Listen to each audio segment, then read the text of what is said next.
Я надеру тебе зад. Сегодня у Маши в Израиле суперпопулярная школа английского. Мила – известный маркетолог, а Мари – модный тренер. Но когда они только переехали в Израиль, их ждала жесть. Когда есть обстрел, ты должен добежать в бомбоубежище. Нужно орать, просто ты этому учишься в Израиле, и это правда рабочая схема. Говнорайон у нас был, рядом с рынком. Все время крысы бегали. Вот такие тараканы. Когда они впервые приехали в Израиль, они ничего не знали об этой стране. Я вообще ничего не знаю про евреев, только всякие смешные шутки. Тель-Авив был признан самым дорогим городом в мире. Узнаем, как им удалось преодолеть трудности и добиться успеха в стране евреев. Привет! Привет. Маша. А я Паша. Я знаю, что у тебя есть маленькая дочка, прекрасная. Чувствую, это ваша фирма делает, нет, что-нибудь? Рекламная пауза. Самое лучшее. Вы это производите, да? Конечно. Ой, смотри, как это сразу. Вот евреи, вот евреи. Ты думал, евреи здесь, по-моему, вы, а не мы. Так, ладно. Это что такое? Типа с ребенком учить вот эти, да? Эспун. Не, мне не нужна реклама, Да Паша. ладно, я не делаю что-то. Я замажу логотип, что ты думаешь? Ты же мне не Ты заплатила? не можешь заблюрить мое имя, Мария Батхан. Мария Батхан — это бренд. Училка английского номер 1 в мире. Да? Конечно. Ты прям номер Ты один? готовился, я смотрю, к интервью. Не знаешь, кого интервьюируешь. Конечно, зачем? Я же вообще и на английском не разговариваю, не готовлюсь. На что я могу быть способен? Мне начинает нравиться. Это как поле чудес превращается. Скоро наше шоу. Значит, смотрите, следующие люди, кого будем снимать. Подарка нет вначале, и все. Привет. Привет. Я Паша. Люда. Люда. Можно Мила, как удобно. Люда, подожди, а Люда, Людмила, Да. это одно имя же, да, Да, получается? да. Классно. Ты сколько живешь в Израиле? 5-й год. Вау. А до этого где была? В России, немножко в Италии поучилась, успела из Италии сюда. Ага, а в России в каком городе? Краснодар. И почему вы решили сюда переехать? Ну, у меня муж здесь с 8 лет, у него мама в Краснодаре, папа в Израиле, папа с ним переехал, и он поехал с мамой пообщаться, а по пути там еще меня в оборот взял. А, то есть ты изначально вышла замуж за человека, который здесь живет? Да.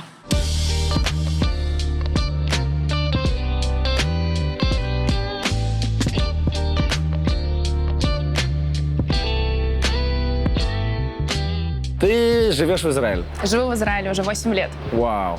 8. Это немало. Ты уже местная, локал. Можно так сказать. Так, а и откуда ты? Я из Казани, Ага. из России. Как так получилось, что ты оказалась здесь?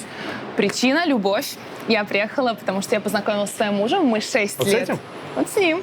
А что он прячется за камерой? 6 лет мы переписывались в интернете, познакомились в ICQ. О-оу. О, ICQ. Это, мне кажется, нас половина зрителей могут не знать, что такое ICQ, да? Да. Я вообще даже не знала о существовании такой страны, как Израиль. Тем более я не знала, что здесь живут евреи. И для меня вообще было открытием. Может быть, я очень глупая была в детстве, я не знаю, в студенчестве. Но когда он сказал, что я еврей, я такая: о, как необычно. Я вообще ничего не знаю про евреев, только всякие смешные шутки. И все, больше ничего. Для меня это были какие-то карикатурные персонажи, просто евреи из анекдотов. И вот я узнала, что он живет в Израиле, я начала интересоваться. Он говорит: а ты не знала, что в Израиле только евреи живут? А я не знала, представляешь? Ужас. Я в Америку мечтала вообще улететь жить. Ага. Или в Англию. И как так он тебя соблазнил, что ты решила выйти за него замуж? Ну, мы на самом деле из-за того, что он работал даже не в Израиле, он работал на иностранную израильскую компанию, он постоянно летал. Я улетала, у меня уже были билеты, оплачена школа в Италии, все языковая. Мы постоянно летали, мы раз в 3 недели минимум встречались, но это было очень тяжело. И мы так 10 месяцев жили, вот постоянно в самолетах. Я так люблю самолеты, я когда-то хотела быть стюардессой, но я, когда с ним начала встречаться, и сказала: походу, я устала от самолетов, я не думала, что это когда-то скажу. И вот в какой-то момент, через, наверное, месяцев 8 он сделал предложение, и через 2, где-то после этого месяца мы расписались. Ну, когда он тебе делал предложение, ты уже понимала, что придется переехать в Израиль? Да, ну потому что мы это обсуждали, потому что вот так жить было очень тяжело. Это даже, может быть, это испытание отношений, но это не какое-то их развитие. Окей, ну давай по секрету, он не будет смотреть. Что было сложнее решиться, выйти за него замуж или переехать сюда? Какое Переехать сюда. решение? Сложнее было, да? Да, да. Почему? Ну, мне было тяжело. Во-первых, мне было тяжело с языком. Мне было тяжело после Италии, это другая архитектура, другая культура. Мне где-то ближе европейская культура, менталитет, ценности. Здесь было все по-другому. И... Ну, в общем, и еще плюс маленькая страна. Ага. Я люблю так масштабно, чтобы все было. Чтобы можно было на поезде 7 дней ехать с одной стороны до другой, да? С этими, как они, которые из армии выходят, дембелями, да, и с цыганами. Вот это я понимаю экшен.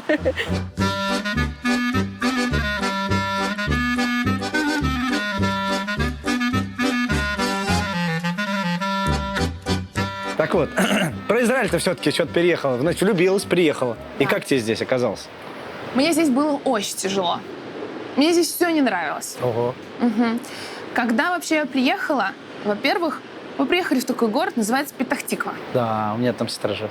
Вот петахтиканцы, не обижайтесь на меня, да? Но это жесть, конечно, этот город, если честно. О, я прям чувствую, как моя сестра нож вот так затачивает. Да, Она так затачивает. любит. Продолжай.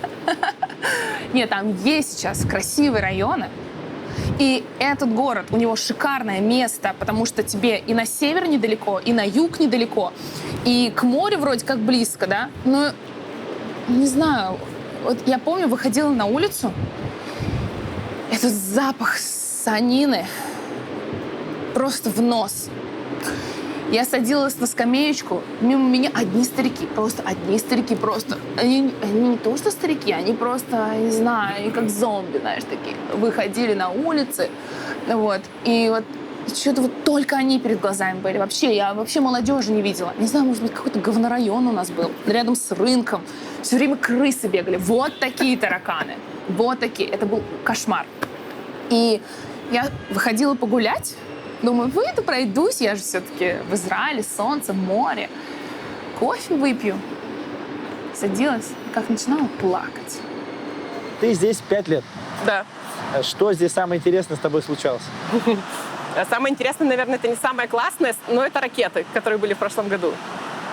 Расскажи, что случилось. Когда у нас в мае месяце тут 1006, что ли, или 5 с лишним тысяч ракет на Израиль отправили. Это был нонсенс. На центр Израиля никогда не отправляли столько ракет. Это как бы исторический факт. Мы не ожидали. Потому что бывает там какая-то сирена, залетная случайная ракета, случайно вылетела из газа, вот такое. А мы сидели вечером, что-то типа без 10-9. Сирена. Нет, это какая-то ошибка. Нет, сирена. И у нас, оказывается, сзади дома есть железный купол. Мы тоже не знали, у нас промзона возле дома. И вот он начал прямо сзади дома выстреливать вот эти ответные ракеты. И это продолжалось, я не помню, по-моему, 2 недели, но было очень интересно. Подожди, получается, сзади твоего дома, Да. оказалось, стоит установка ракетная. Да. И ты там противоракетная жила и оборона. не знала. Нет. Такая раз, открываешь окошко, а там бах, ракеты летят. Да. Защитные. Ну, ночью как бы уже откуда-то из темноты летят, да, защитные наши ракеты. Офигеть. У меня были тогда эти видео, я их выложила в сторис в Инстаграм, но я все удалила, потому что я не хочу. Запрещено? Нет, я не хочу их просто в своем телефоне. У меня даже кот теперь знает, что такое сирена, кот знает, как ходить в бомбоубежище. Ну, как бы, Кот в бомбоубежище ходит? да. Ну, там потому что из шкафа, для котов шкаф это важно, теперь там большой шкаф, и кот сам себя эвакуирует. Мыслить будущим – это навык, благодаря которому человечество делает прорывы. А в 2022 году многие прогрессивные люди увлеклись криптовалютами и NFT. Если ты разбираешься в трендах и технологиях, ты всегда на шаг впереди. И спонсор сегодняшнего выпуска – криптовалютная биржа Tidex. Tidex – это целая экосистема, где вы можете, во-первых, торговать криптовалютой с самой низкой комиссией, во-вторых, получать пассивный доход, и в-третьих, запускать проекты и привлекать инвесторов на платформе Tidex Launchpad. Понятный интерфейс, собственный маркетплейс, будущая метавселенная делает Tidex одним из лучших мест как для новичков криптомира, так и для опытных трейдеров. А вы уже слышали про ультрасовременную технологию Where to Earn? Сейчас Tidex запускает лимитированную коллекцию NFT-футболок, которые приносят деньги. Чтобы заработать на NFT-футболках, нужно купить футболку на сайте, зайти в приложение TidexVerse и начать ловить монетки по городу.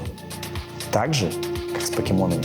Один раз покупаете футболку и зарабатываете на ней бесконечно. Кстати, собирать вы сможете не только биржевой токен TDX, но и токены других известных проектов. Например, Эфир, Биткоин, Вивей, Тон и другие. Каждая футболка уникальна, а ее физическую копию вы можете заказать с доставкой по всему миру. Запуск запланирован на 1 сентября этого года, и его ожидает все криптосообщество. Переходите по ссылке в описании и изучите безграничные возможности биржи Tidex. Во-первых, в каждой квартире есть бомбоубежище. Ты помнишь свой первый раз, когда ты оказалась в таком Ой, первый раз, бомбоубежище? когда я была вот без окон.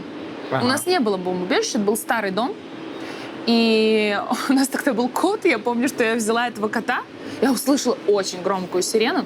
Но в центре есть чуть больше времени.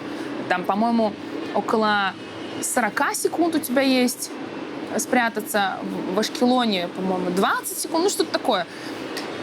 Могу путаться. И я взяла кота, села на пол, в угол, забилась на кухне и просто... Я не помню, ну, как бы было страшненько. Но я поняла, что это неправильно, потому что надо выходить на лестничную клетку. Все соседи выходят, там все в полотенцах, кто в чем. Но тогда, вот во время сложных ситуаций в стране, вырастает количество продаж на красивые пижамы. Потому что ты все время выбегаешь, как бы неудобно в чем-то стареньком. Там все соседи же тебя видят, какие-то халатики должны быть приятные. Вот. Кошмар какой. Да. Конечно, мне страшно об этом, над этим смеяться, но это... Ты над этим начинаешь смеяться, когда ты уже как бы внутри находишься. Когда ты со стороны думаешь, боже, как людям тяжело, ты начинаешь переживать. А когда ты внутри, ну все, что рыдать, что себя жалеть? Ты просто должен выходить из ситуации, и ты вообще по-другому реагируешь. Когда ты внутри в гуще событий, я постоянно сторис снимала, там прямые эфиры, выходила в прямые эфиры во время Обзор этих событий. сегодняшних пижамок. Марья Ивановна купила новый голубой халатик. Давайте посмотрим, из чего он стоит. Шелк, Марья Ивановна. Примерно Да, так. ну нет. Ну, в целом мне это очень помогало. Вот я выходила, по-моему, в прямые эфиры для того, чтобы как-то отвлечься. Себя таким образом развлекала. Не то, чтобы там как-то пыталась на этом хайпить. Наоборот, мне вот общение с подписчиками в этот момент мне помогало как-то держать себя в тонусе, что все нормально, не расклеимся. А потом, уже когда все это заканчивалось, чуть-чуть был отходняк. Особенно, когда улетаешь в какую-нибудь страну отдыхать, и ты слышишь какую-то сирену, и ты такой, что происходит? И такие, нет, это просто там, не знаю, ребенок с какой-то гуделкой играет. Я такая, окей, ладно. Как хорошо, что здесь вообще, то есть нет такого, что могут начать звучать сирены. Как часто здесь звучат сирены? Я думаю, что каждый год стабильно какие-то вот прям такие массивные действия происходят. У нас есть такое приложение, которое начинает звенеть в тот момент, когда летит какая-то ракета в сторону Израиля. И в целом, как бы бывает где-то на юге, далеко, люди в центре, конечно, не слышат этих сирен, но у тебя это приложение показывает. Так вот, это чуть ли не каждый день пиликает.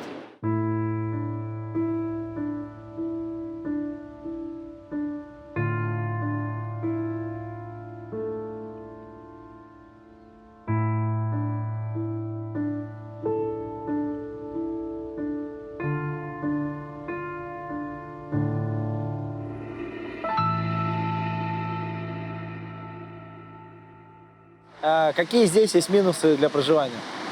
Цены. Я думаю, цены, налоги. После какого-то уровня заработка становится немножко как бы нет желания больше зарабатывать, потому что ты будешь практически все отдавать государству. Это после какого уровня? Я думаю, что это если ты по найму работаешь, это где-то после 20 тысяч шекелей примерно. Окей. А дорого? Сколько здесь у вас жизнь обходится? У меня жизнь обходится выше, чем средний израильтянин. Ну, вот поэтому расскажи. Ну смотри, давай так, по минимуму. Мы считали, вот встать с утра, поесть, попить, заплатить обязательные платежи, там у нас аренда, квартира арендованная, это 30 тысяч шекелей надо. Это сейчас сколько это? 9 тысяч долларов, наверное, да, 9 500. Это, опять же, это мои личные расходы, я ни с кем себя не сравниваю, у кого-то больше, у кого-то меньше. Ни хрена себе так.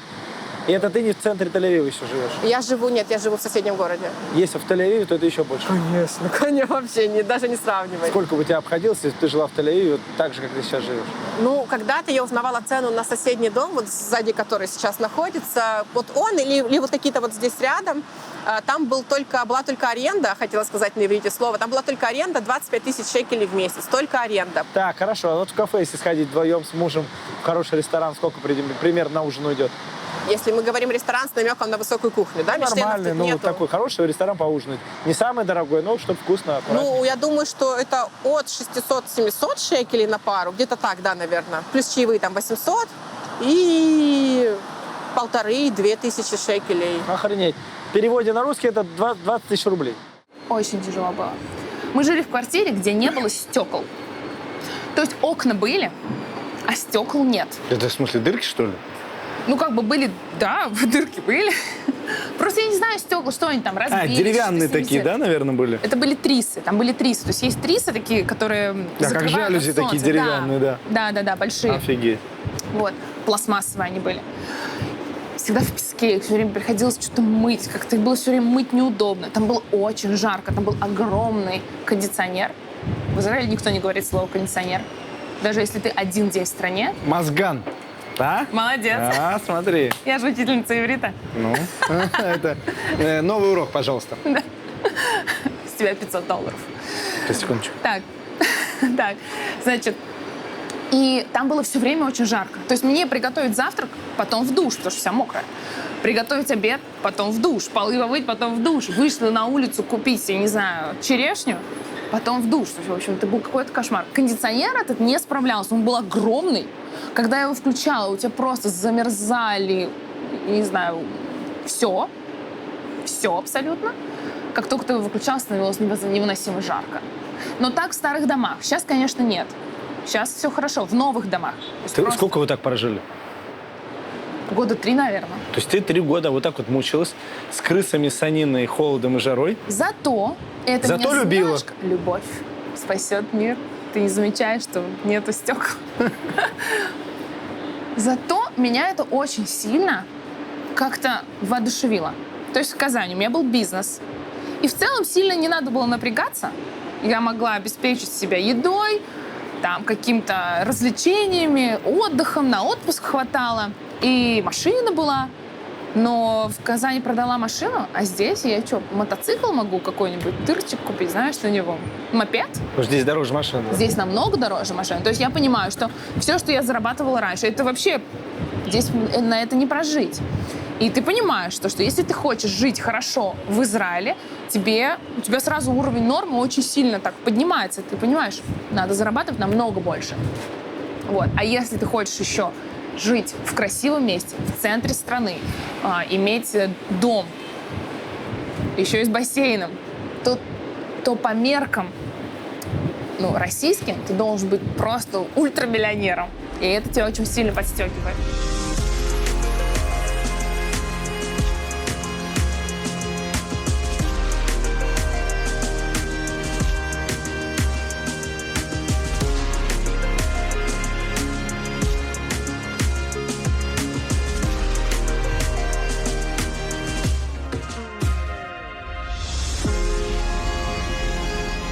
Что еще здесь, с чем ты столкнулся? 3 года вот помучилась, потом как-то улучшились условия здесь? Мы начали чуть-чуть переезжать, начали чуть-чуть лучше зарабатывать. У меня появилась возможность тоже добывать что-то в семейный бюджет. Ага. И мы смогли переехать в квартиру поновее, но зато на самом юге, где нас постоянно обстреливали ракетами. И там было как бы сложновато, что это была просто опасная зона. Обычный город Ашкелон, но чуть неспокойная ситуация в стране. Сирены постоянно. И... Это знаешь, как в Москве стоимость квартиры зависит от того, насколько она близко к Кремлю, Так. а здесь насколько далеко от далеко. стрельбы, да? Да. Обалдеть. То есть местный ЦАН, там должны быть такие зоны, где чаще и стреляют, да? Значит, там, да, подешевле, может, со Да, скидкой. самый юг опасный, самый север опасный. Это важно знать. Как бы хочешь разбираться в политике, не хочешь разбираться в политике, хочется жить там, где поменьше сирен. Все. Так, Борис, подойди, пожалуйста, ко мне. Давай. Смотрите, чтобы вы знали, как выглядят еврейские миллиардеры. Скромный. Он отказывается дать мне интервью. Но дело в том, что если бы не он, то выпуска про Израиль не произошло бы. Потому что вот это его компания, Gradient. И он, когда узнал, что мы едем, решил нас поддержать, помог нам с гостиницей, оплатил ее за хреновую тучу денег. Поэтому операторам и мне есть где здесь спать и жить.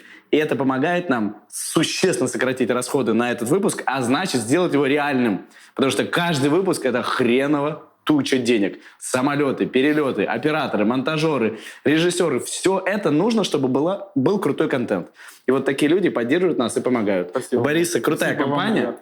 и они занимаются мобильным трафиком. Если вдруг вам это нужно, интересно, у вас есть приложение, вы хотите трафик, продвинуть его, получить лиды, заявки, то вот посмотрите на эту компанию, я ссылочку оставлю, зайдите, изучите. Это не реклама, он мне не платит, но он сделал все, чтобы этот выпуск произошел. Спасибо ему большое. Спасибо вам, ребят.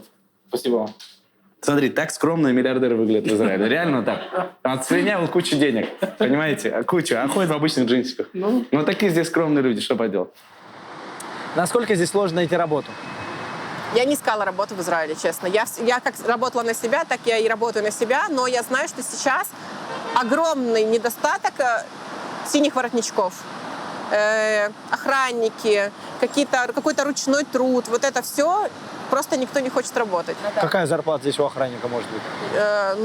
8, я думаю, тысяч можно. Я знаю лично человека, который получает 15, но это как бы это исключение. Это нужно Но он прямо... обычно охранник сидит, так сказать, на входе, или он там телохранитель? Есть те, которые еще с оружием, да, там у них разные условия. Которые на входе, конечно же, меньше, у них ниже зарплата. Но он на входе сидит, извини, у него приложение труда просто сидеть. То есть ему не нужно даже сильно язык там, например, знать. И из-за этого он может получить там 8-10 тысяч шекелей. 8 минус налоги, да. А минус налоги, значит, сколько до него доходит? 6 где-то, наверное. Опять же, сильно очень зависит, дети, не дети, какой город, вот это все. Окей. Ты 8 лет и не знаешь иврит до сих пор. Я уже говорю на иврите, потому что я сейчас как раз создала новый проект, где я вместе со своими подписчиками изучаю иврит. Я надеюсь, здесь появится на экране иврит Марии, или я что пришла? Здесь. Собачка иврит.мария, если вдруг на экране это не появится. Подожди. Иврит, Мария, ты уже преподаешь иврит? Да, я преподаю иврит. Подожди, спокойствие. Так можно было? Да. Не знать язык и преподавать его. Да. Я уже добился определенных успехов в сфере английского языка. Так. Но я являюсь дипломированным педагогом. А иврит мне здесь приходится учить, потому что я здесь учу, здесь живу. И мне надо ходить в рестораны, в магазины, общаться с людьми, с мамочками на детских площадках и так далее. И я решила, все, начинаю изучать, но просто учить его мне скучно. И я хочу делиться с этим, с подписчиками, я вместе с ними изучаю. То есть я говорю, ребята, сегодня я выучил такое слово, давайте его вместе запомним, потому что я придумала классную ассоциацию, как его запомнить. Вот. Офигеть, так это я тогда английский могу преподавать, да? Можешь. А то в комментариях люди пишут, что вот дебил полный, элементари еле-еле разговаривают. Все, вот буду теперь, как ты, преподавать. Что, сегодня спун выучил? Так, ребята, новое слово спун, кто знает. Ладно, но по поводу иврита я просто хочу разобраться. Ты не за деньги собираешься делать? Обучать ивриту? Пока обучаю всех на общественных началах. То есть это как блогер просто? Да. Ну тогда можно что угодно писать, да? Можно не обязательно разбираться. Да? Посмотрим. Английский тоже у меня так начинался. Да? На общественных началах. Ну, то есть ты еще не знала нормально английский? Нет, я знала нормально английский. Просто когда создавала аккаунт, я не думала, что я буду проводить какие-то курсы, например. Вот, поэтому это все было от души, так сказать. Я вела уроки индивидуальные. Вообще я начинала в Израиле работать как волонтер. Волонтер чего? Ты же не можешь, у тебя нет разрешения на работу сразу, как ты приезжаешь. Так. И мне приходилось преподавать язык, просто потому что я не могу не работать. Но мне сказали, мы эти деньги платить не можем. Я говорю, ладно, не платите, дайте мне преподавать. Я преподавала, да, в таком дом пионеров, как это называется. Я не знаю, как это. Для Матнас, кого? как Для это студентов, переводится. получается? Нет, для детей и бабушек, дедушек. Но хочется понять, ты здесь 8 лет, дальше план твой, ты хочешь здесь на всю жизнь остаться? У меня, как только я сюда переехала, сразу мысль, так, куда дальше? То есть Израиль — это точно какая-то отправная точка для какой-то другой локации. Перевалочный пункт. Я очень в голове долго не соглашалась с тем, чтобы здесь остаться жить навсегда. Очень много из Израиля уезжает в Канаду.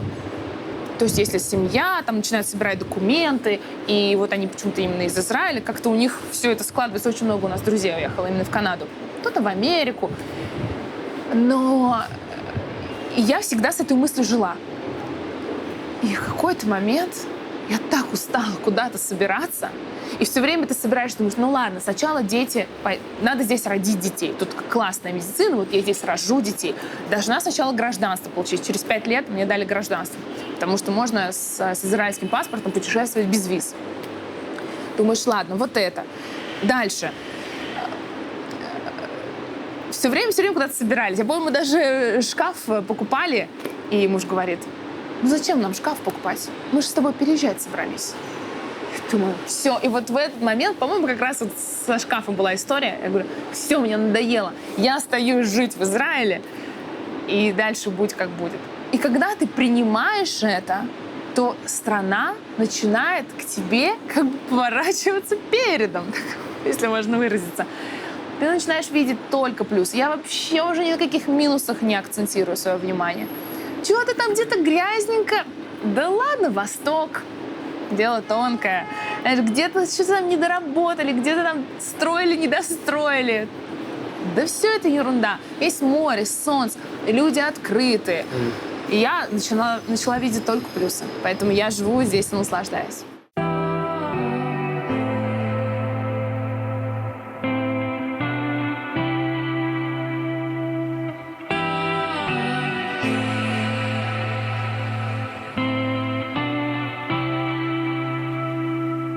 Про работу. Да, Я занимаюсь маркетингом, мне кажется, ты немножко тоже. чуть-чуть понимаю. Чуть-чуть понемножку, да. И я когда сюда приехала, я это не афишировала, потому что у меня все клиенты были из России, у меня хватало денег, у меня нормальный доход, все стабильно, все хорошо, как бы. И я вела просто блог про Израиль. И меня знали чисто как человек, который там по ресторанам ходит, про какие-то местные бренды пишет, про интересные места, про пещеры и все такое.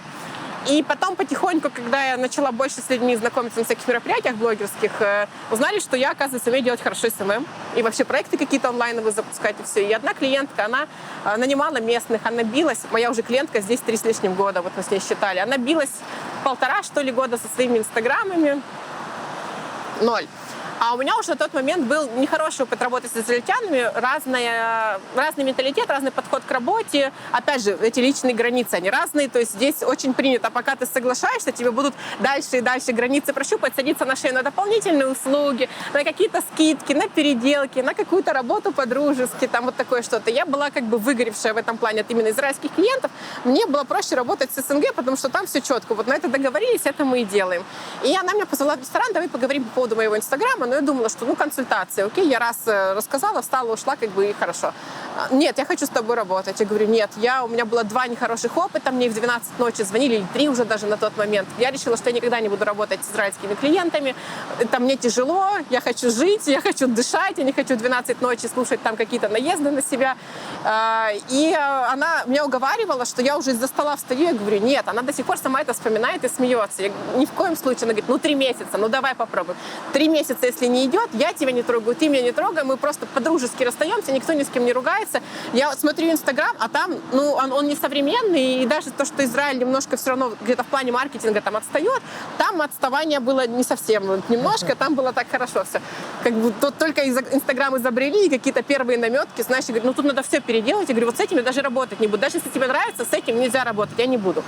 Короче, кое-как. Мы договорились на эти 3 месяца. Вот уже 3 года мы вместе, и она меня советует, и она за это время бизнес расширила свои, и бизнес переехал 2 раза в более большие помещения с персоналом, со всеми делами. Окей. То есть твои услуги, это ты ведешь их страничку, фотографии, контент и так далее? Это одни из, да. Где-то я работаю как более с личными брендами, то есть если есть какой-то эксперт, и ему нужно запустить онлайн-проект, ему нужно клиентов из онлайна набрать, с этой стороны и тоже. в Израиле точно так же это все работает. Люди заходят в запрещенный грамм, значит, и там находят какого-нибудь эксперта, специалиста и обращаются к нему за услугами. Здесь Да. точно так же это работает. Я могу даже сказать, если это все делать по-нормальному, то даже лучше, чем из-за того, что, опять же, все-таки более низкое качество контента. Уже, конечно же, Израиль продвигается, тоже бывают даже всемирные бренды, которые мы все знаем, там их страницы до сих пор позор. Они продаются там на весь СНГ, продаются огромными партиями и все остальное. До сих пор у них Инстаграм, их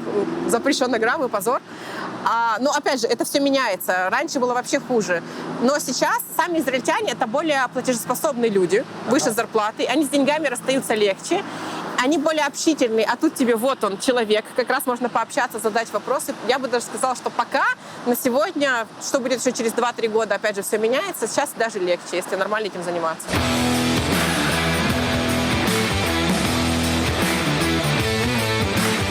27 сентября мы едем в загородный отель вместе с тусовкой предпринимателей. И ты можешь вместе с нами полететь на вертолетах, на автобусах. Мы будем несколько дней вместе отдыхать, обмениваться полезными знаниями, ходить в баню, тусить.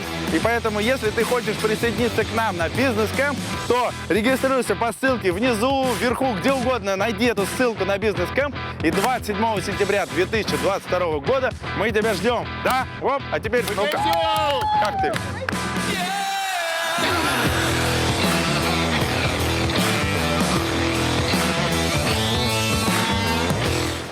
А передачу «Жди меня» смотрела? Смотрела. Там такие, типа, неожиданные встречи. И поэтому, знаешь, я что придумал? Идем сюда. О, боже! Чук. Кто это? Я же только что снимал, я же не... у меня работа. Так, ты кто? Это ты? Это я, здравствуй. Это муж. Ладно, ладно. Это муж. Так, как так получилось, что ты, значит, из России женщину перетащил в Израиль? Ну, любовь, она все правильно сказала. Это все так и есть, да? Да, 6 лет переписывались. Хорошо. Ты просто богатый еврей, который перетащил молоденькую девочку. Это так? Нет, я простой еврей. Богатым он стал, когда перетащил. Который не перетащил. А, да, кстати, да. Это благодаря нее мы стали такие, да, известные и богатые. То есть ты был начинающий такой? Я был начинающий, да. Я только закончил учебу и поступил на хорошую работу. У меня только все начиналось. Приехала она, и все мои планы подпортила. В смысле подпортил? Сделала его бизнесменом. Да, ввела меня в бизнес. Да ладно. Да. Так, что за бизнес? Английская Что школа. опять скажешь реклама. Это не реклама. Не говори. В смысле, ты с ней Не что говори. работаешь? Да. Директор школы английского языка. Да ё-моё, так это опять подстава, опять рекламируют себя. Я понял. Да ладно, все, серьезный вопрос, ребята. Существует устойчивое мнение, что евреи жадные. Ты же... Ну, смотри. Ты сейчас, не отмазывайся, у тебя спрашиваем. Ты же не из еврейской семьи. То есть Нет. ты русская, Да. а он еврей. Да. Жадный или нет? Отвернись на ушко. Нет, вообще не жадно. Ну, я понял, конечно. Но все просчитает. Смотри, Как бы- страна противоречивая, и люди тоже. Вот сейчас, вот только что, да, казалось бы, почему вот нам сказали, что там дальше нельзя съемку продолжать, да?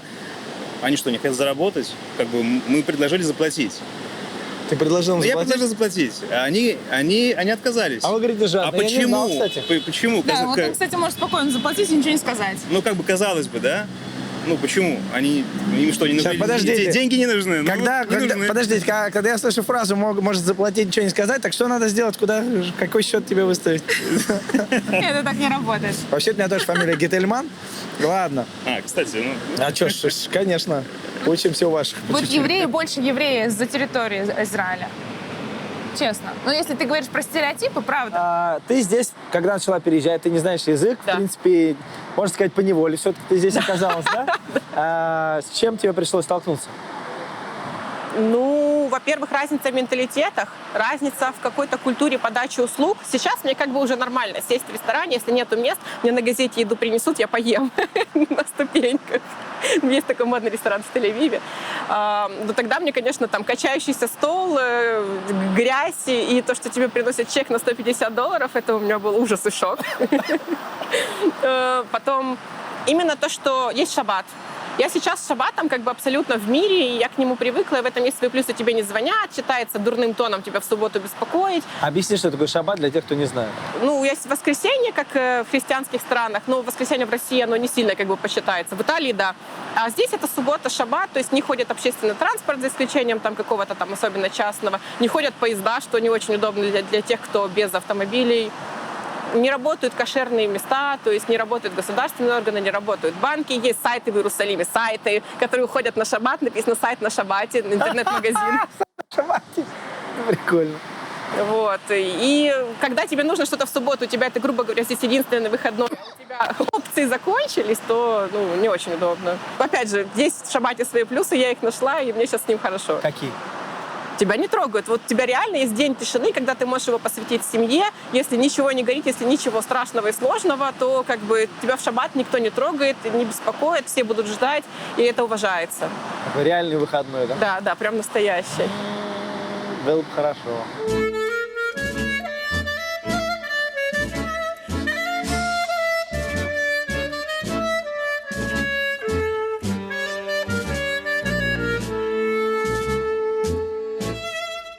надо понимать, что Израиль, вообще государство, очень религиозное. И здесь даже нет ни одного праздника. Есть один праздник, День независимости, когда можно религиозным ездить на машине.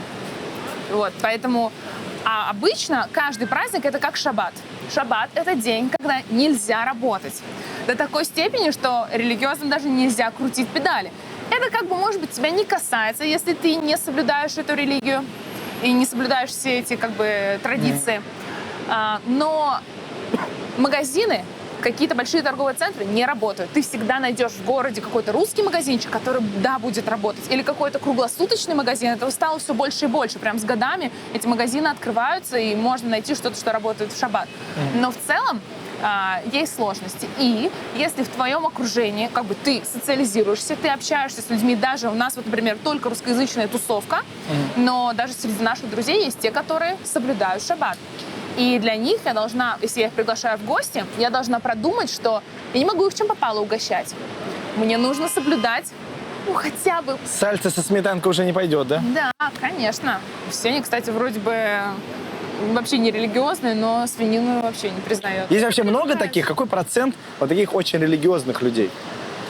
Ну, они, в принципе, все кучкуются. То есть это все районами. Например, вот в Иерусалиме, Бней-Брак. Бней-Брак — это, такой район Тель-Авива. Там очень много религиозных, и в Иерусалиме. Вот они, еще пару городов есть, где вот прям, это вот считаются города, где, там 90% населения, они такие. А люди светские, они живут просто друг с другом, да, без того, чтобы что-то там соблюдать. Прям с такими религиозными ты вряд ли столкнешься, потому что им с тобой быть нельзя, им нельзя. Есть то, что ты приготовишь, как бы у них своя жизнь. Например, Сенина сестра, она замужем за евреем, который носит кипу. Это уже такой степень религиозности. С каждый выбирает, с какой степенью он хочет соблюдать все эти законы. Это ты должен уважить. Например, если он приезжает к нам в гости, и это суббота, и он хочет холодильник открыть, тогда что получается? Там зажигается свет. Так. Значит, он нарушает субботу. Значит, чтобы там свет не зажигался, нужно просто этот маленький курочек, который оттуда торчит, нужно его изолентой там... Вы уже вошли в кадр, пожалуйста, проходите. Нужно изолентой его заклеить, чтобы не загорался свет при открытии двери. Или если они у нас ночевали, я не выключала свет в туалете, конечно, забывала каждый раз, потому что я это делаю на автомате, но в субботу для них я оставляю свет для того, чтобы они могли воспользоваться уборной. Нюансик есть. Сколько заморочек. Да, нельзя нажимать. А смывать можно, слава богу. Но у светских этих проблем нет. Иначе бы у нас вообще не было бы гостей. Если сравнить людей, которые живут в России, и людей, которые живут в Израиле, в чем разница? В менталитете. Сейчас пройду. Так, в чем разница? Люди, которые живут в Израиле. Нету дистанции. Дистанция... Как мы сейчас с вами близко вот так стоим, да? Вот так? Да. Дистанция намного меньше. Ага. В Израиле ее меньше. То есть, что это значит? Во всем. То есть просто подойти к человеку, спросить что-то на улице. В России, там, я не знаю, смотря что я спрашиваю и где спрашиваю, наверное, человек может просто испугаться. Это даже в особенностях языка, что в иврите нет слова «вы», только «ты». И поэтому вы это все-таки чуть подальше, да? Да, ты приходишь к человеку, там, скажешь, ты не знаешь, как пройти, вместо «вы». Здесь все братья. То есть ты реально можешь машину заправлять на бензоколонке, и тебе подходят, вот так вот, там, брат, как ты платишь? Карточкой или наличной? Ахей. Да, брат, Да. Окей. Слушай, а в бизнесе это точно тоже так же, что там, не знаю, ты можешь написать любому директору, топ-менеджеру, чиновнику, и, в принципе, как-то попасть на встречу, или тоже дистанцируются? Думаю, да. Дистанция есть, побольше, но не как в России. Не как в России. Здесь я могу спокойно прийти в ресторан, если мне что-то не понравилось, я могу требовать поговорить там с директором ресторана. Если я нахожусь в каком-то, не знаю, госучреждении, да, в филиале. Слушай, ты и в России можешь потребовать, просто я так понимаю, что разница в отношении. Что если ты попросишь здесь менеджера, то официант не будет считать, что ты мудак. Про бизнес, может быть, я и там могу требовать, да, ты прав. Но, например, есть какие-то в госструктурах, да, в России просто, наверное, меня... Палками будут бить. В ресторане, например, моя подруга недавно попросила выйти шеф-повара, чтобы спросить рецепт каких-то баклажанов, которые ей понравилось. Я говорю, как это вообще это возможно? Это нормально? Тут попросить-то можно и в России. Вопрос, как относится к этому. Я удивилась. Я говорю, зачем ты это делаешь? Она такая, в смысле? А что? я дома приготовлю. Я говорю, так это же рецепт ресторана. А он вышел и все рассказал подробно. Она сказала, класс, спасибо большое, здорово. Какие здесь еще есть особенности менталитета? Хочется через тебя понять, что здесь за люди. Люди с практически отсутствием границ. И это прикольно. У меня истории с лифтами. Вот у меня 31 этаж, и у меня лифт 1,5 минуты примерно идет вниз, и у меня периодически случаются там какие-нибудь штуки. Я еду в лифте, заходит чувак, и он говорит, у тебя классная татуировка. Я говорю, спасибо. А ты здесь сделала? Я говорю, да. Он говорит, а у меня тоже есть татуировка, она новая. И он начинает в лифте раздеваться. Он говорит, ты видишь там птицы? Наверное, я микрофон тронула. Я говорю, не вижу, но у меня правда не видно. И он прям снимает кофту в лифте и говорит, вот. Я говорю, хорошо, красивые птицы. Другой раз захожу в лифт, едет чувак в лифте ест. И он такой сначала, ему неудобно стало, он, видимо, есть-то хочется. Я ему говорю, приятного аппетита. Он говорит, спасибо, и дает мне бутылку содовой, не открытую. Я говорю, нет, спасибо, не надо. Он, ты что, у нас жаркая страна, нужно пить воду. Сунул мне эту содовую, ты в Израиле, когда дают, надо брать. И вот, как бы, скромность — это точно не черта израильтян, но это прикольно, зато весело. Слушай, а вот когда про границы, часто говорят про физический контакт. Здесь есть вот люди, они спокойно могут, не знаю, как в лифте тереться там друг об друга? В лифте тереться, если только старые дома. Есть старые дома. Они после перестройки, которая Тама называется, то есть брали старый дом, его обновляли, добавляли бомбоубежище, добавляли лифты. Там лифты, как правило, маленькие. И там вот реально, если это доставка еды, какой-нибудь Вольт там, или Яндекс, ты можешь с ним, опять же, я не знаю, за это банят или нет, но я шучу, что там можно сексом с доставщиком заняться с его коробкой, потому что ты прям вот так едешь. Но это как бы скорее из ряда вон, но такие лифты есть. А так, просто все обнимаются, если это какие-то друзья, если встретились, мы еще смеялись, что все мы короной должны были переболеть еще в первый год, потому что весь Израиль все равно целуется, обнимается. Вот сидит человек в Саратове и мечтает переехать в Израиль. У него, может быть, даже есть корни какие-то. Какие здесь есть основные минусы, с которыми он столкнется? Я вообще бы всем посоветовала ожидания просто на 0 снизить. И вообще это классный секрет успеха. Снижаешь ожидания, а потом наслаждаешься тем, что ты получаешь. Потому что если ты едешь в страну, как бы там за границей, сейчас там будет то, сё, нет, ничего не будет. А если будет, то будешь радоваться просто с двойной силой. Вот. Надо понимать, что, конечно, будут сложности. Но если на каждом шагу, на этих сложностях начинать хаять страну, говорить, да куда я приехал, да вот тут вот так, вот у нас дома не так, все здесь не так, да посмотрите, что это такое здесь, кофе нормальный не попить, латте тебе не сделают, латте, не знаю. Мы вообще эти слова забыли, у нас один афух. Афух — это значит, наоборот переводится, кофе, афух — это значит просто обычный капучино. И как бы начинается вот это вот пальцы веером, тут то не так, все не так, то действительно... В плане сервиса Израиль отстает вообще просто по всем, да, но... А как это проявляется? Приведи пример. Но человек, который в Саратове сидит, понимаешь, ему это не важно, по большому счету. Я могу привести. Нет, давайте пример, чтобы было понятно, что значит сервис не отстает. Я думаю, что в Саратове шикарный сервис по сравнению с Израилем. Смотри, один раз я пришла в Макдональдс, заказала себе капучино.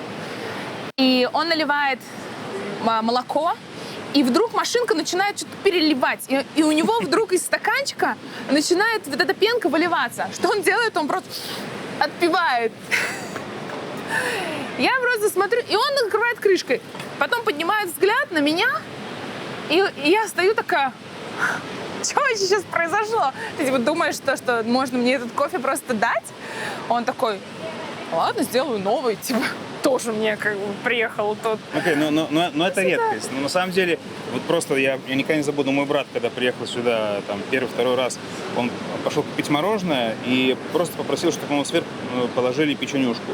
Так вот, эта печенюшка, она берется, продавец вот взял печенюшку просто руками, без перчаток, без ничего, просто взял ему так ее сверху. И брат такой смотрит, а как это так? Подожди, скажи ему, а как это так? Меня такие вещи вообще не удивляют. Это сплошь и рядом, то есть, это абсолютно нормально. Один раз мы сделали замечание, почему нам питу раскрывают... Уберите свою сигарету уже, не знаю. Один раз мы сделали замечание, почему нам питу раскрывают вот так рукой без перчаток. Знаешь, питу, туда фалафель. И вот он, значит, с пальцем, которыми только что деньги брал, он так раскрыл. И я сказала, почему нет перчаток? Он говорит, нам запрещено. То есть он даже объяснил мне, что по каким-то причинам нельзя пользоваться перчатками. Я не знаю. Представь, сидит человек, думает, может переехать в Израиль, у него там есть документы, корни какие-то, и он должен знать что-то, с чем он здесь столкнется. Мне кажется, те, которые переезжают по корням, у них, с одной стороны, им типа проще, да, мне же тут никакого бесплатного ничего не дают, я не репатриантка, когда там языки учить или что-то такое, но у них за счет этого у них это обманчивое впечатление, что им заплатят корзину, выплатят там сколько, 6500 или сколько в месяц, какие-то подъемные им там дают, языки они учат бесплатно. Вот этот вот лайфстайл с большой помощью от государства на самом деле обманчив, потому что я считаю, что 6500 корзина, и я писала даже когда-то про это пост, что это ни о чем. Если сидеть где-то на краю Израиля, по соседству с Ливаном, возможно, да, там это будет хватать. Помощь, она заканчивается, это всего лишь там полгода, по-моему, корзина, она ограничена. Я не сильно понимаю в корзине, потому что я ее не получала. И, соответственно, потом включается реальная жизнь, и реальная жизнь, она уже совсем другая, с другими расходами, помощь, опять же, заканчивается. И они, когда думают о переезде, они смотрят курс своей валюты, смотрят, сколько корзин, и такие: о, так это же такие деньги, ну это нифига, как, нет.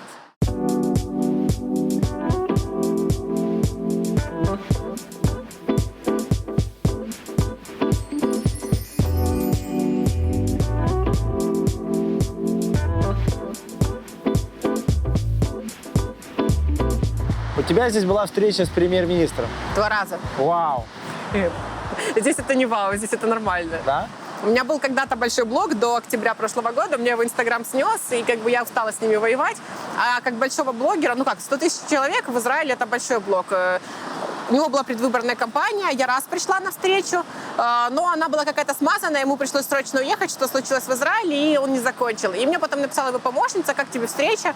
Я говорю: классно, я даже селфи не сделала, я же блогер. И меня позвали на вторую встречу, там был более узкий круг блогеров, и мы уже с ним пообщались, и походу он был предупрежден, потому что я к нему подошла сразу после встречи, я говорю: будем фоткаться? Он такой: да, и остальные, там кто-то успел, кто-то не успел. Но это прикольно, это прикольный опыт, потому что, человек, который столько лет в политике, это мощь, там даже энергетика другая. Да?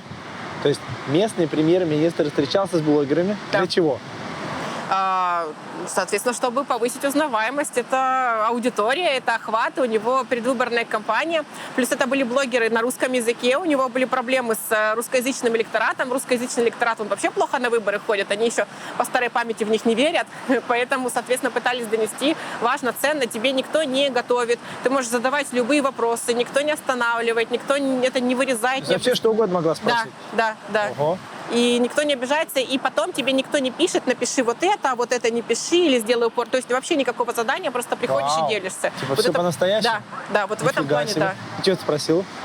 Я тогда ничего не спросила. Я первый раз, мы же вообще не успели, он убежал, и, по-моему, на 1 или 2 вопроса ответил, он еще сильно опоздал. А второй раз, я не помню, там был какой-то политический вопрос про что-то по поводу там газа, куда этот, даже не политический, экономический, куда этот газ, у нас же газ теперь нашли, куда этот газ продается, он там что-то рассказывал. Я уже, если честно, плохо помню. Нифига себе. Там было даже скорее, знаешь, как, что мы про себя рассказывали, и он нам какие-то вопросы задавал, у нас такой вот диалог был. Демократия. Это что значит? Что это такое? Ты не слышал такого? Что, расскажи, пожалуйста, что такое. Я не знаю, здесь в целом ты можешь свободно выражать свои мысли, выйти на площадь с плакатом, и твое мнение будут уважать. Что, тебя не скрутят здесь? Ты это оставишь? Я спрашиваю. Нет, не скрутят. Нет, можно реально выходить и высказать свое мнение? Какие только митинги не устраивают, чего только не делают. Ты думаешь: боже мой, как классно, что у людей вот такие вот проблемы, и они могут об этом свободно заявить, и их услышат. Вон в центре Тель-Авива с палатками живут уже сколько лет. Они борются против того, что цены очень высокие на израильские квартиры.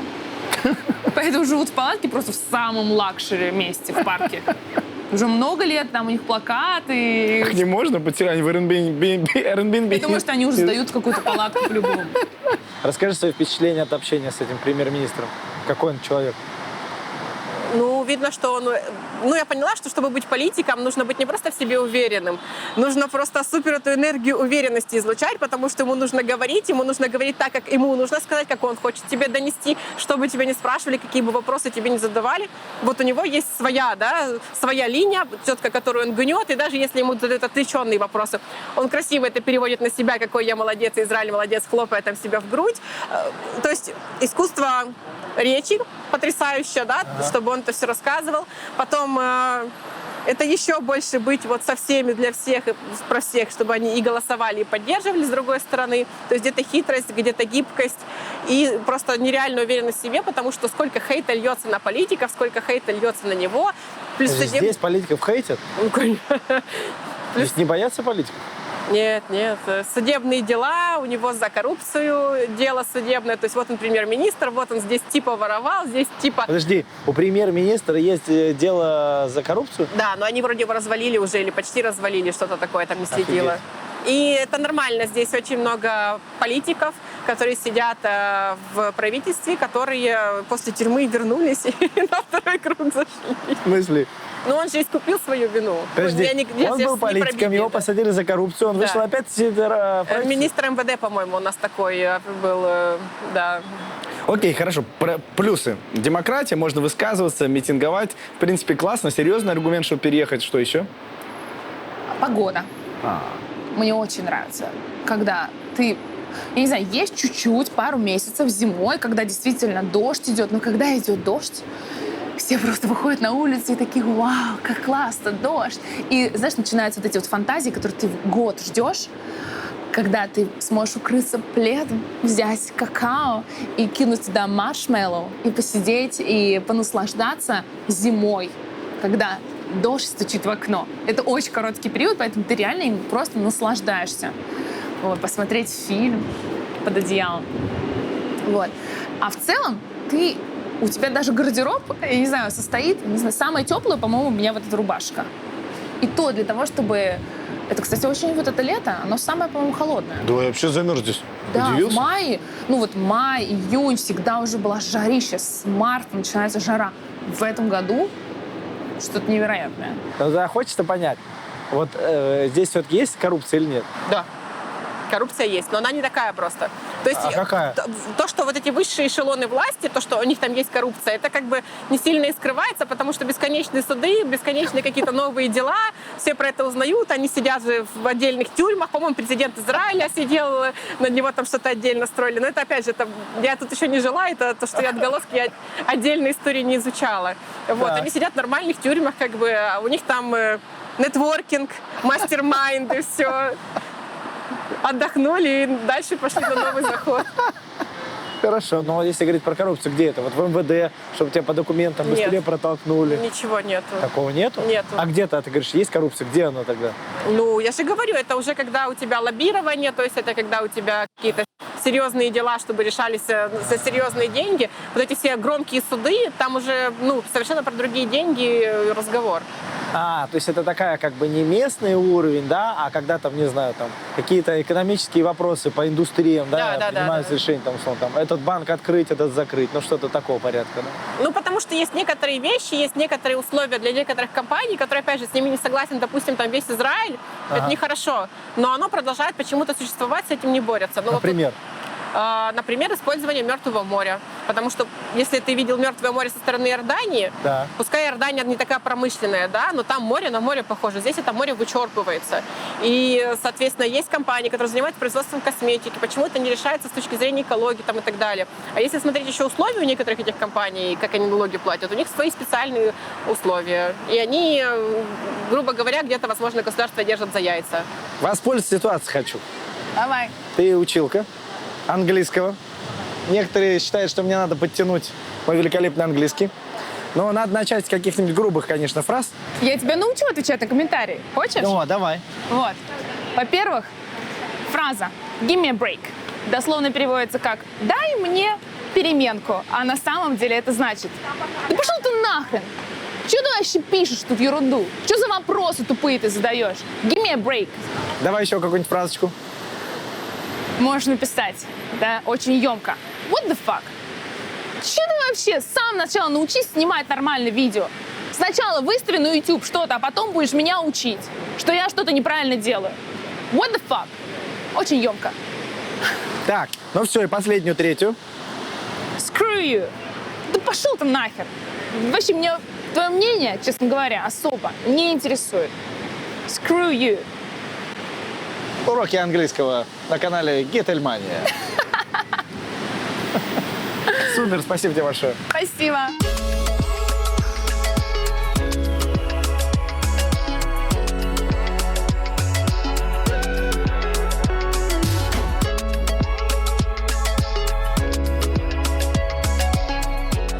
Первая моя тренировка начинается в 7:45. Ко мне приходит девочка, и мы начинаем с ней тренироваться. Продолжайте меня унижать. Скажите, что вы знаете 6 языков, Нет. с утра заработали $3 миллиона, Нет. там, жонглируете 6 палками огненными. Нет, я хожу по стропе. Это что, подожди, что? Slackline. Когда Подожди, ты что такое стропа? балансируешь, как вот в это? цирке. Да. Ничего себе. Лады, ну ладно, давайте по теме. Вы... Можно давай сразу на «ты», потому что в иврите нету обращения на «вы». Да. Да. То есть даже к пожилым людям все ты. Есть разные вежливые формы, там «адони» — это как бы «мой господин», ты можешь сказать. Ну, это вежливо, это не считается. Продолжайте. Да. Но именно местоимения «вы» здесь нету. Здесь все на «ты». Хорошо, но у нас на канале все Адани мне говорят. Хорошо. Мария, вы, значит, переехали в Израиль. 3 сентября будет 4 года как. А на самом деле я к Израилю не имею никакого отношения. Я здесь оказалась благодаря своему мужу, а точнее благодаря его бабушке Алтиматусовне, которая была еврейкой. Вот. И по закону я как супруга Еврея? да, оказалась здесь. Помните свой первый день? Я помню свой первый день, он был очень длинный. Мы приехали и стали жить в центре абсорбции.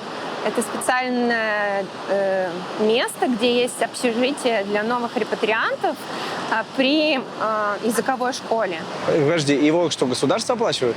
Да, каждый репатриант, который приезжает в страну, имеет право бесплатно изучать полгода язык. И еще важный такой момент, что каждый репатриант, каждая семья репатриантов в аэропорту получает как бы подъемные деньги, которые выплачиваются в течение первых полугода пребывания в стране. Вот. И, допустим, на нас, на семью из 2 человек, это было 5000 шекелей. 2500 стоила квартира. В центре страны, в Ранане, ты не найдешь таких квартир, таких цен на жилье. Вот. И, в принципе, это хорошие деньги. Тебе их просто дают по праву твоего приезда сюда. Что еще здесь такое интересное с тобой происходит? Ну, сейчас, например, мы, опять же, страна стартапов, мы тоже пробуем делать стартап. Вот, допустим, в России я бы не мыслила, опять же, не знаю, как вот сейчас, но на тот момент, чтобы я делала... Сейчас вообще инвесторы валом как бы денег сколько хочешь, одни стартапы с утра до вечера. Израиль — это знак качества просто для стартапов, и гораздо проще сказать, что ты израильский стартап, и выйти с этим, и сделать раунд, собрать деньги, да? И так далее. Да. А легче для кого? Для американских инвесторов? Или для каких? Есть и в Израиле специальные фонды, которые легко помогают. И для американских инвесторов, да. И, ну, если мы уже будем говорить, если это все выстрелит, если это получится, опять же, мы знаем процент падения стартапов какой огромный, но мы к этому с умом подходим. Да, если ты израильский стартап, тебе дальше гораздо проще в принципе. Интересно. А вот здесь отношение к тому, что у стартапов может быть не успех. Это агрессивно? Потому что в нашем менталитете все-таки, если не получилось, тебя начинают обвинять, осуждать, там пытаются прессовать, может быть, даже некоторые, верни наши деньги. Здесь легко, тебе дали деньги, проиграл, ну окей?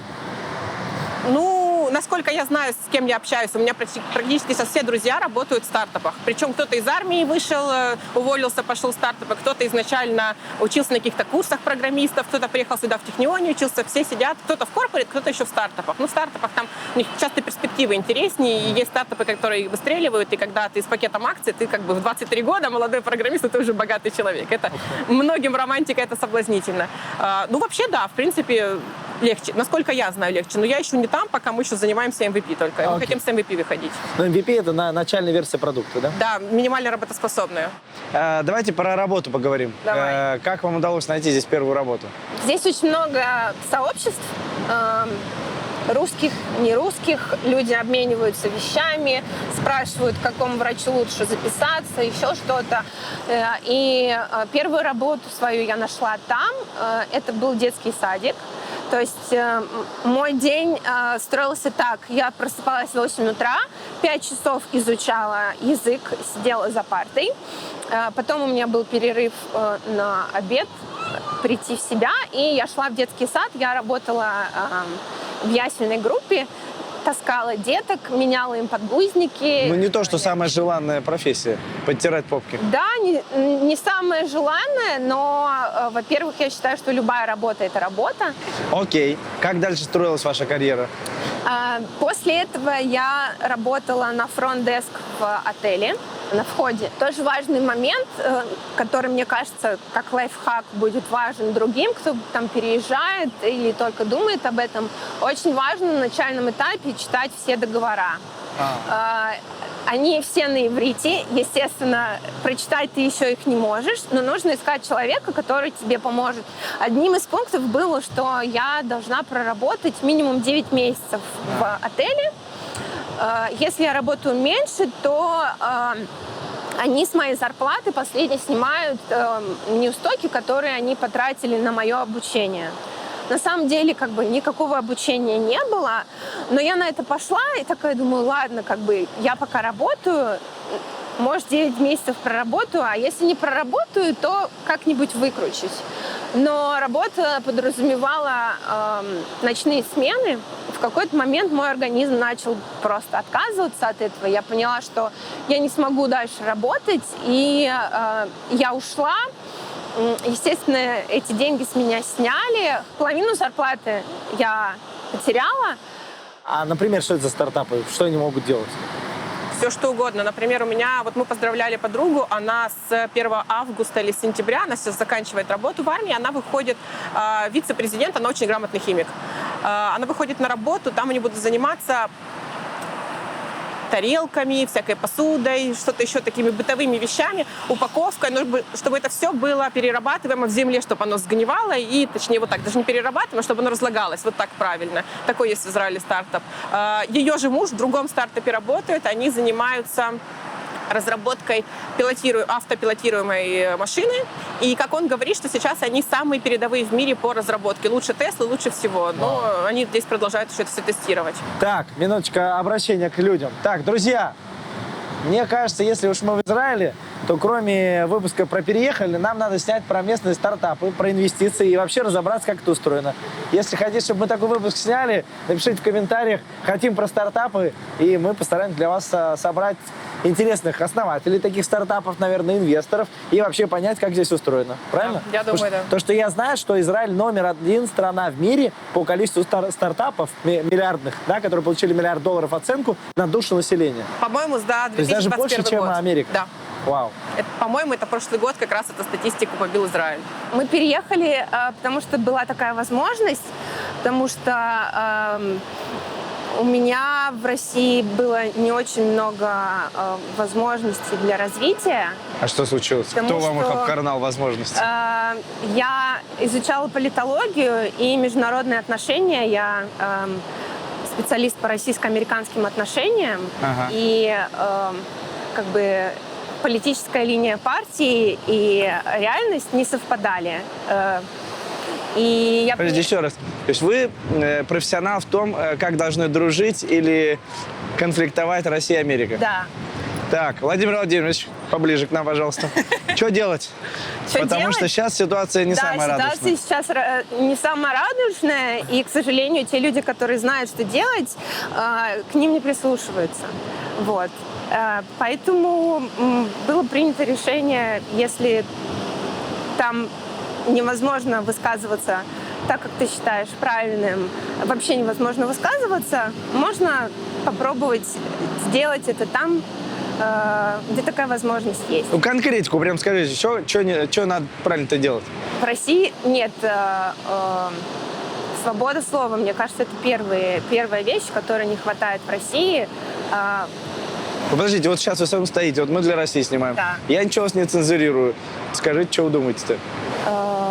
Может, потом нас прикроют нахрен, а может и нет. Проверим как раз. Скажите все, что вы думаете. Смотря по какому вопросу. О том, что происходит сейчас? Да нет, ну вот то, что вы сказали, в начале у вас было. Россия, Америка, вы что-то хотели. Я считаю, что Америка не является нашим врагом, что на самом деле в политической повестке всего мира не стоит вопроса о том, чтобы как-то унизить Россию, о том, чтобы ее как-то завоевать, еще что-то. Мы никому, по большому счету, не нужны. Но наши СМИ и пропаганда делают так, что у людей формируется ощущение какого-то внешнего врага. Ну дайте я вам масло чуть в огонь подкину. Давай. Я, кстати, тоже примерно так думал, но я 5 или 6 лет назад приехал первый раз в Америку, и я удивился, потому что там по телевизору с утра до вечера Путина показывают. Смотря какой канал вы смотрели. Ну, я в отеле просто что не включил, так я не то что смотрел, включаю, смотрю, что-нибудь про него говорят, включаю, что. Я думаю, удивился, вот ничего себе, активный какой. Что, все-таки, может, все-таки вы не знаете что-то? Я уверена, что есть очень много вещей, которые я не знаю, и мое мнение, оно сформировано тем пузырем, в котором я нахожусь. Окей, ладно, хорошо. Каждый из нас чуть-чуть жертва пропаганды. Да. Значит, вы политолог в России и поняли, что там вы не сможете вести свою деятельность. Так? Я не смогу там продвигаться по службе и работать по своему образованию, да. А по образованию вы кем могли? Чиновником пойти? Я могла быть послом, консулом. Ага. Класс. И поняли, что карьеру там не очень получится построить, и решили, что надо сюда переезжать. Да, и социальные условия, мы поняли, что здесь лучше. То есть до репатриации мы здесь были несколько раз. Вот, и, наверное, первое такое важное, базовое по пирамиде Маслоу чувство, которое я словила здесь, это ощущение безопасности. Казалось бы, что ты находишься в окружении стран, которые не хотят, чтобы Израиль существовал, но мы шли, я помню, по городу Рамат-Ган, и я сказала своему мужу: слушай, я чувствую себя так безопасно здесь, и это чувство я не испытывала, выходя из собственного подъезда у себя дома в Москве.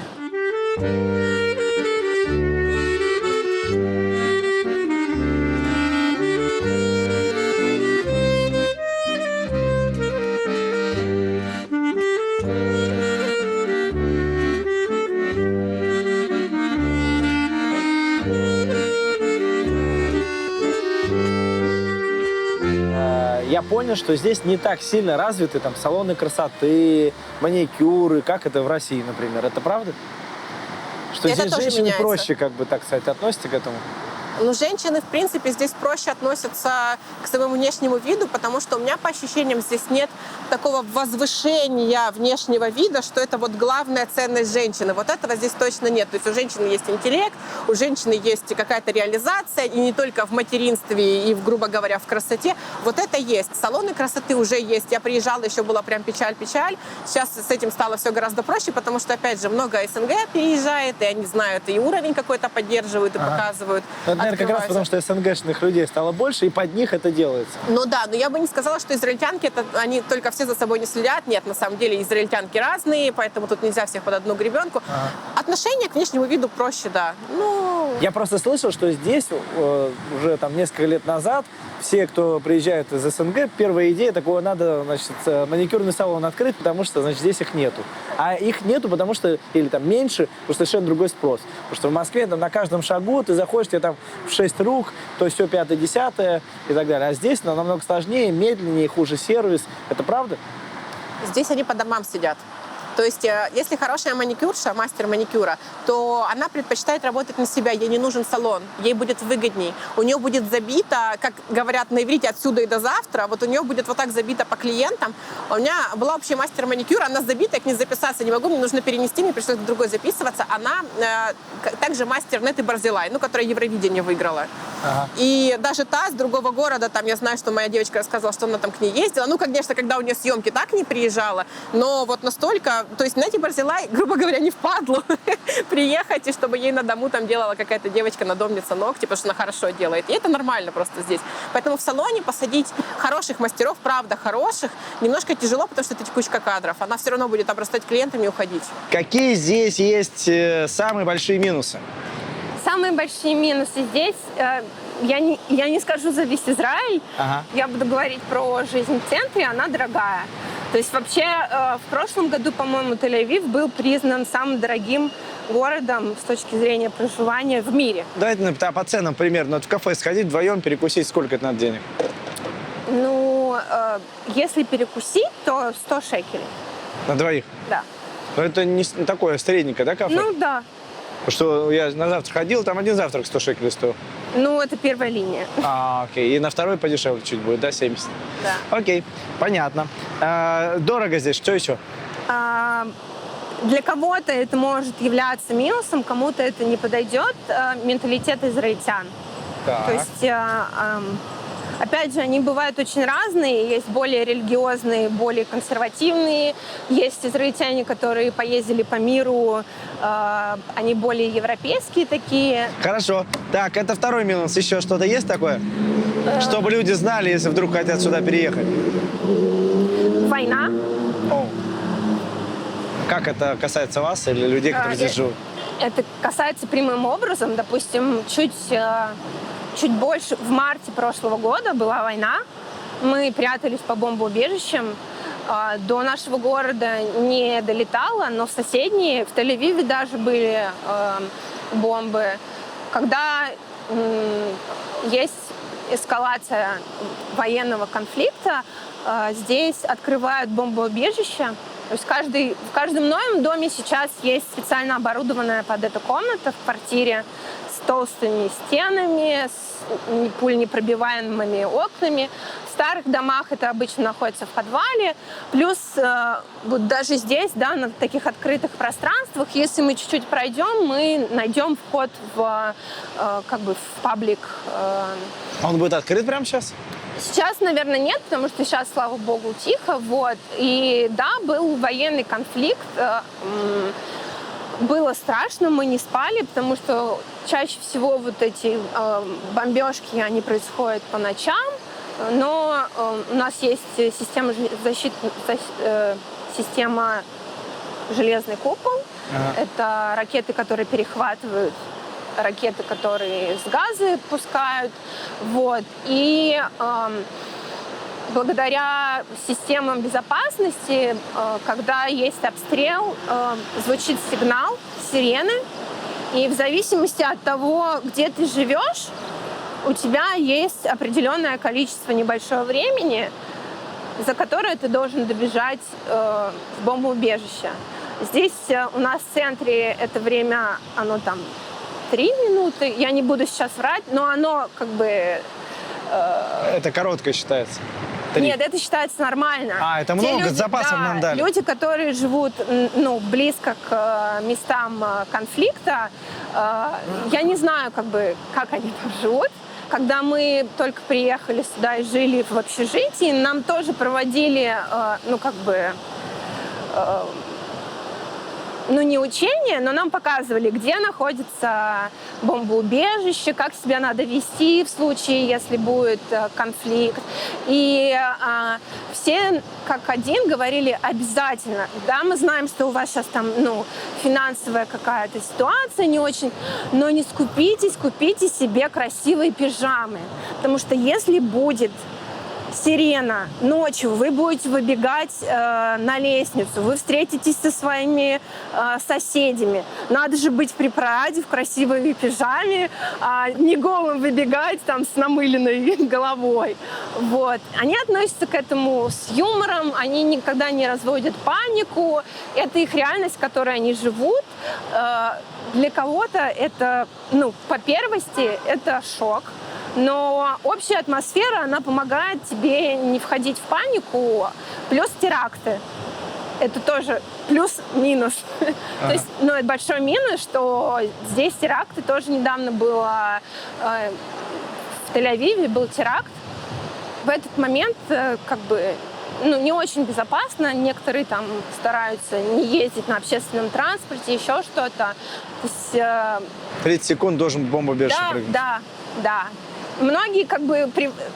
Мне кажется, вот это парадокс и какое-то восхищение у меня вызывает психика человека, потому что они привыкают жить к этому. И многие типа сирена, я иду дальше за хлебом. Вот. Естественно, это все очень сильно зависит от степени эскалации конфликта. Ну вот как бы, вот там, что сегодня было в школе, мы изучали то-то, то-то, и немножко постреливали, мы там бежали в бомбоубежище. То есть это такая часть. Но при этом... Зато урок быстрее закончился. Да. Вот как раз, когда была война, я прочитала шутку, переписка в родительском чате. Кто-то спрашивает, скажите, завтра будет школа? И ему отвечают, ты имеешь в виду уроки или здание как таковое? Потому что здания могут попасть, и школы не будет. Слушай, я вот недавно открывал здесь счет в банке, и я охренел, потому что я пришел, и на меня просто нарали. Прям откровенно нарали, сказали, причина знаешь какая? Я пришел без записи. Я такое не могу представить в России. Я пришел, меня просто нахамили откровенно. Говорю, да ты, по-английски, как ты смел, ты пришел без очереди. Я говорю, что такое? Так она так общалась просто. Может, она не хамила. Она просто возмущалась, что ты чуть-чуть ей неудобства создал. Извини, она на работе сидит.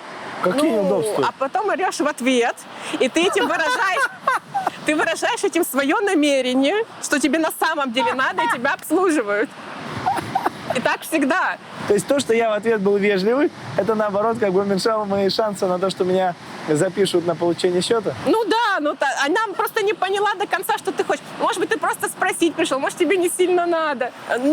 Конечно, повышенный тон — это ненормально, но это сплошь и рядом, и поэтому к этому тоже спокойно относишься, привыкаешь. И если что, я когда в Россию в МВД пришла, у меня были проблемы с пропиской мужа, который в России, соответственно, с 8 лет не живет. И я включила в МВД, как я разговариваю в МВД Израиля. И тебя скрутили, да? Да. Там уже почти. Я еще на телефон ее записывала, потому что она начала мне в ответ. Нужно орать, просто ты этому учишься в Израиле, и это правда рабочая схема. Мне кажется, иногда просто даже ждут, чтобы пришел, наорал, поняли, точно надо. Свой человек, да? Да, все, тогда поняли. Все понимаю. Да. Что интересно. Со стороны у Израиля есть имидж, что это очень такая как бы законопослушная страна, четко прописанные правила. Нет. Это не так? Нет, вообще нет. А как на самом деле, расскажи? Израиль — это страна, в которой, да, действительно есть какие-то правила, но эти все правила, они условные. И всегда есть задняя дверь, и всегда можно, не то что, нет, я не про коррупцию, всегда можно разговаривать с людьми, договариваться и как-то совместно это все решать. И это касается действительно, всех сфер жизни. Разговаривать где-то с адвокатом, где-то качать права, где-то быть хитрее. Мой пример. Из-за того, что у меня нету гражданства, у меня только вид на жительство, у тех, кого... вид на жительство, это виза Алиф 5 называется здесь. У тех, у кого вот такие права в Израиле, они с проблемами вылетали в корону. Мы очень любим путешествовать. И у меня все были разрешения на вылет и влет, у меня всегда было. Но с МВД нужно было каждый раз разговаривать, где-то, опять же, прикрикивать, где-то писать жалобу. Но я летала в корону, я путешествовала в те страны, которые были открыты. А кто-то просто, не хотел, возможно, либо время тратить, либо боялся, либо их правда посылали, а там правда посылают. И они как бы сидели закрытые здесь. Есть такое тоже понятие, которое звучит как хуцпа. Многие переводят его как наглость. Но я считаю, что это не совсем так. Хуцпа — это уверенность израильтянина в том, что ему положено. И если он знает, что ему что-то положено, он этого добьется, несмотря ни на что. Это хуцпа, то качество, которое здесь часто приходится применять, когда ты взаимодействуешь с государственными структурами, с муниципальными, потому что, как любая государственная машина, это очень неповоротливая система, и нет какого-то места, где бы ты мог всю информацию получить, как оно должно быть. Еще есть такое выражение: каждая пкида пкидет по-своему. Пкида — это служащий, который сидит в окошке. Поэтому с одним и тем же вопросом ты можешь обратиться к одной, тебе скажут: нет, вообще все, забудь, тебе ничего не положено. Ты придешь на следующий день к женщине другой, которая занимает ту же должность, с этим же вопросом, и она тебе все сделает. Получается, нужно быть вот здесь таким немножко наглым, так и проворным, такой: так, подождите. Мне нужно, чтобы вы мне там выдали этот документ, да? Кто-то назовет это наглостью, я назову это упорством.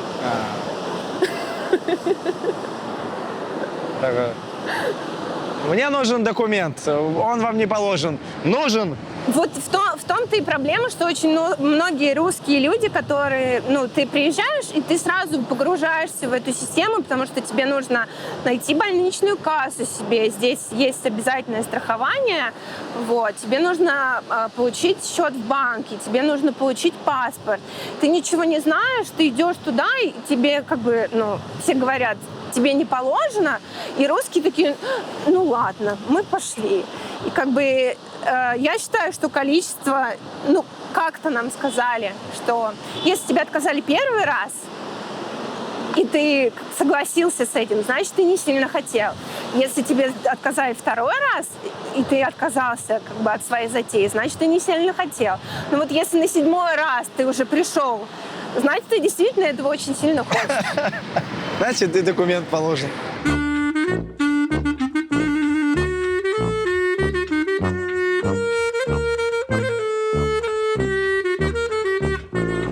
Слушай, я еще, знаешь, что заметил?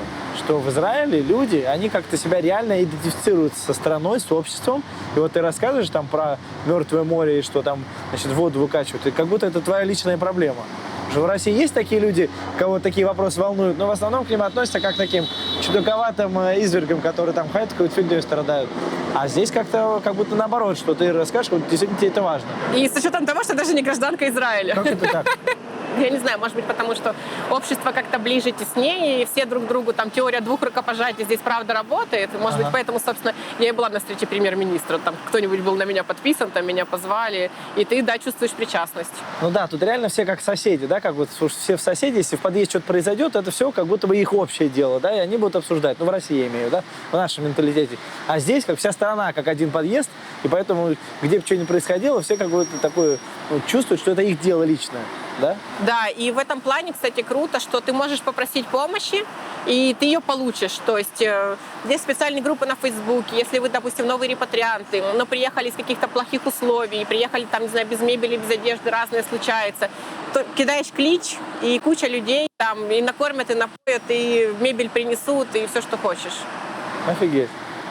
И отдельно, конечно, это религиозное общество, они более закрытые, но они друг другу еще больше помогают. Еще тоже важная такая история, которая произошла уже после репатриации. Здесь есть праздник Йом-Кипур. Я не буду рассказывать по его религиозную составляющую, но с точки зрения общий, он заключается в том, что нету машины не ездят, и люди семьями выходят в белых одеждах гулять по трассам, по дорогам, ездят на велосипедах, такие общественные гуляния просто.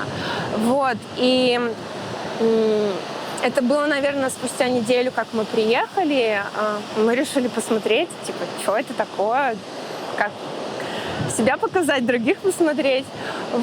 И среди прочего я увидела пару пожилых людей, которые ехали на инвалидных креслах. Дедушка с бабушкой, и бабушка держала за руку свою внучку, а у дедушки в руке был поводок с собакой. И для меня это было очень трогательно и важно, что они были не единственные люди с ограниченными возможностями в этом празднестве, но для меня важно, что люди, у которых есть какие-то ограничения, они могут не сидеть дома у себя в маленькой квартирке, они могут быть частью общества, частью всеобщего празднества, могут грустить вместе со всеми, наслаждаться музыкой, потому что если на государственных каких-то праздниках общественных, например, на городской площади делается концерт, там всегда есть специальный аппарат для слабослышащих людей. И совсем не обязательно, что им воспользуются, что такой человек придет тоже послушать концерт, но он всегда есть, потому что люди знают, что он существует, он есть, он представлен. Человек слабослышащий, человек на коляске. Здесь вы можете увидеть, везде есть пандусы, везде есть спуски на пешеходных переходах. То есть эти люди представлены, они есть, они не где-то спрятаны в учреждениях, в своих квартирах. Они могут выходить на улицу, могут радоваться жизни, ходить на концерты, на свидания. И для меня это круто. Хотя, у меня есть, слава богу, руки и ноги, и в моей семьи напрямую это не касается, но для меня важно, что общество составляет разных людей, и они все видимы. Вот. Это тоже то, что я увидела, когда мы еще только задумывались о репатриации, и для меня это была вторая галочка такая, что да, мне хочется быть в таком месте.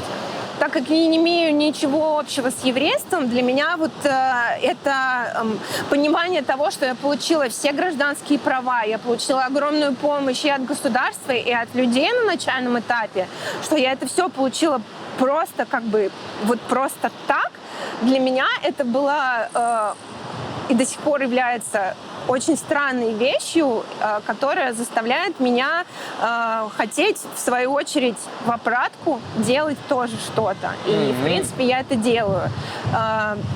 Практически, наверное, месяца через 3, как я переехала, я нашла в городе комьюнити людей. Это комьюнити гарден, пространство, которое муниципалитет отдало жителям на то, чтобы они возделывали эту землю, выращивали там салат, еще что-то. И чтобы учить язык, я стала ходить туда. Я не фанат земледелия, но я понимала, что это возможность быть в кругу израильтян. И вместе с менеджером, условно говоря, этого пространства я стала делать социальные проекты, направленные на то, чтобы интегрировать новых репатриантов в израильское сообщество. Я сделала книжный клуб для израильтян новых. То есть это репатрианты, которые уже закончили ульпан, вот эту языковую школу. Зачем вы его сделали? Как бизнес этого хотели или что? Изначально это был социальный проект, просто потому что я хотела, чтобы люди более успешно изучали иврит, чтобы они интегрировались в общество, чтобы израильтяне узнавали о том, что прибывшие в их город, да, мы начинали только с Раананы, прибывшие в их город — это люди, да, они не знают язык, но они носители огромного пласта культуры, у них классные профессии, они являются специалистами в разных вещах, просто чтобы два этих мира познакомить. Мне говорят, что здесь вообще настолько все законопослушны. Это неправда? Ты страна евреев, И причем страна, которая еще и не выдает за экономические преступления своих евреев, которые там где-то отличились. Наоборот, приезжайте, друзья, они приезжают сюда с миллионами евро, и нормально. Окей, слушай, а что по закону, если человека поймали? Здесь есть уголовное преследование? Да, конечно. Тоже есть, да? Самое плохое, если тебя ловят на НДС. НДС — это уголовка. Если тебя ловят на подоходном налоге, то есть ты что-то там не пробил, неправильно посчитал, это административка, там они тебе уже штраф, ты с этим штрафом уже, опять же, вы там качелитесь, сколько в итоге выплачивать. И там тоже, чем больше поторгуешься, тем меньше заплатишь. Да. Опять же, какой у тебя адвокат, как тебе там расписать на платежи, вы торгуетесь вместе с адвокатом. Вопрос, что не нужно хамить, это понятно, а все остальное с налоговой обговариваем. Обалдеть. А вот в твоей теме здесь конкуренция большая? Легко найти клиентов?